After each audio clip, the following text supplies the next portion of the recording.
Hey guys, I'm here. Hang on, let me just grab my headset. Okay, all right. Let's.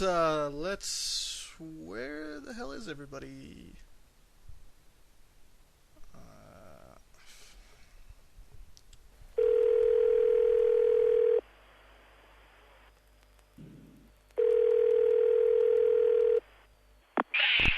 Hello?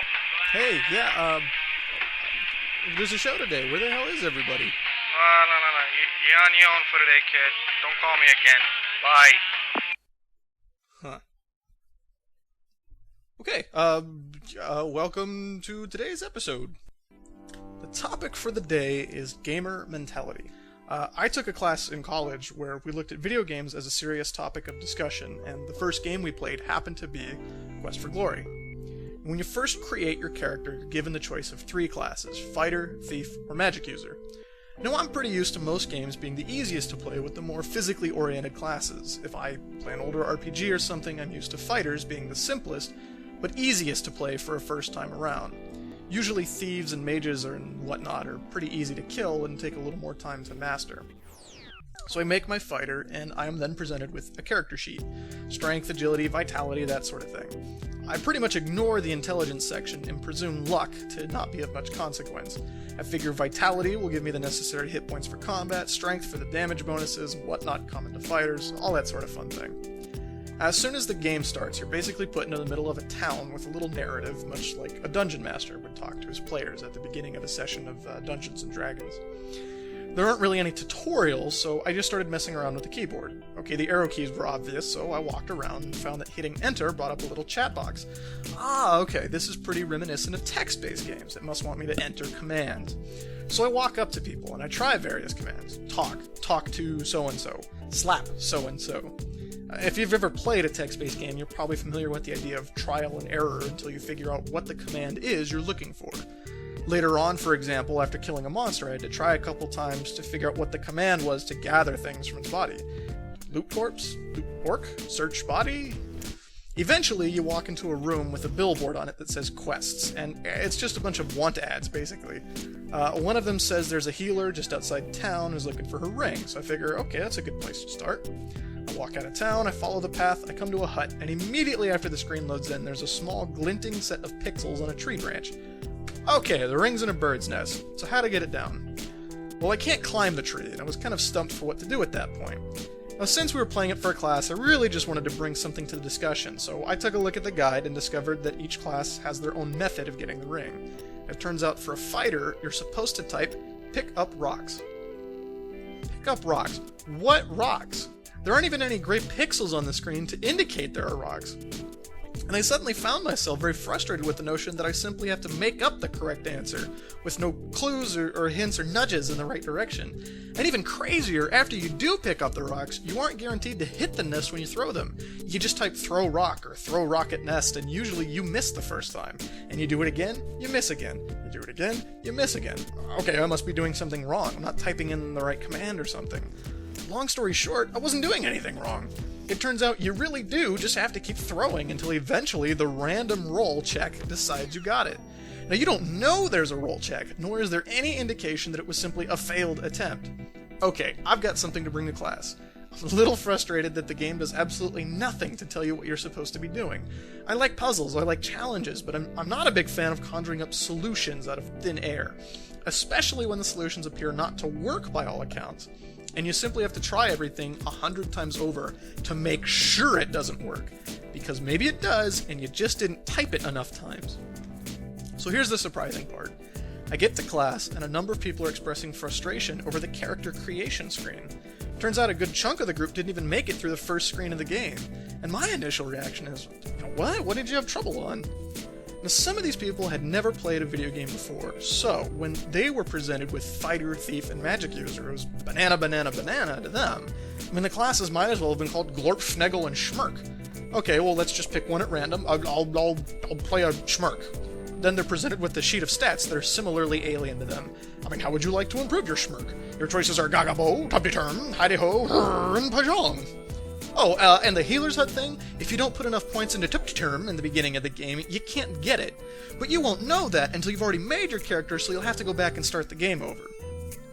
Now, if you've played Dungeons & Dragons before, you might look at something like that and go, how does that not make sense? I mean, strength means physical prowess, means brute force. Come on, obviously a fighter is going to make use of that. But video game logic is just a piece of an entirely different culture than non-gamers are used to. And this sort of thing continued as the class progressed. We eventually got to Final Fantasy VII and decided to play through the opening Mako reactor scene in Class 1. So of course all of us who had played the game quickly volunteered to show off our Mad Cloud and Barret skills, but the professor asked one of the guys who had never played a game before to do it. So his character starts walking really slow beside the train. No, hold O, you'll run faster. Oh, the button on the side there that looks like it's... There you go! So he gets into combat, the screen pops up, fight magic item. He stands there for a second as he considers his option, and the guards start wailing on him. And our gut reaction is like, come on, attack him, just fight, and then enter. So he picks fight, and then it puts a hand on one of the guards. Well, do you want to attack the left or the right one? If you've never played before, I mean, how are you really supposed to know that just because they look the same, they basically are the same, and it doesn't really matter which one you pick? And as he progresses further through the opening, there are a number of times where he runs into a dead end, tries a different direction, and then comes back to the same dead end. I mean, it's maddening to watch. You feel like just saying, no, he already went in that direction. There's nothing there. If you play video games, I'm sure you've been in a situation where you've just said, for the love of God, just let me do it! So with all that in mind, try to think back to the first day you played World of Warcraft. Now, I've been playing console games since I was 3, and my family had the NES. I even played a little Atari here and there, and I've been playing a variety of games my whole life. Text-based MUDs, mushes, first-person shooters, RPGs, racing games, puzzle games, fighting games, everything. And I still think I wouldn't have really learned this game properly if it weren't for the fact that I lived with someone who also played that was open to answering every question I had. LF3MSM PST. Dude, what the hell does that mean? Oh, it's looking for 3 more for SM Cathedral. For what? Scarlet Monastery. Oh, okay. Now, Blizzard has certainly streamlined the process of leveling to be as fast as it probably can be, especially with the addition of the in-game quest helper. And let me just make a side note, by the way. I've actually stopped playing with people before because they said that when a new expansion was coming out, they were going to turn on quest helper.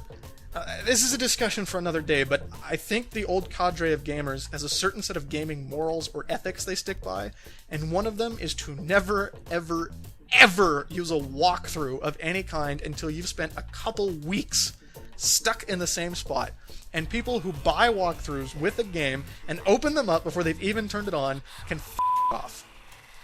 Anyway, I don't really think people are going to learn how to play World of Warcraft just by leveling unless they've already got the gamer mentality. If you ask a gamer if they think you can learn to play a class by leveling it up, they'd say sure. You get new abilities gradually, you figure out how to use them, you check the forums, maybe learn a couple tricks you wouldn't have thought of.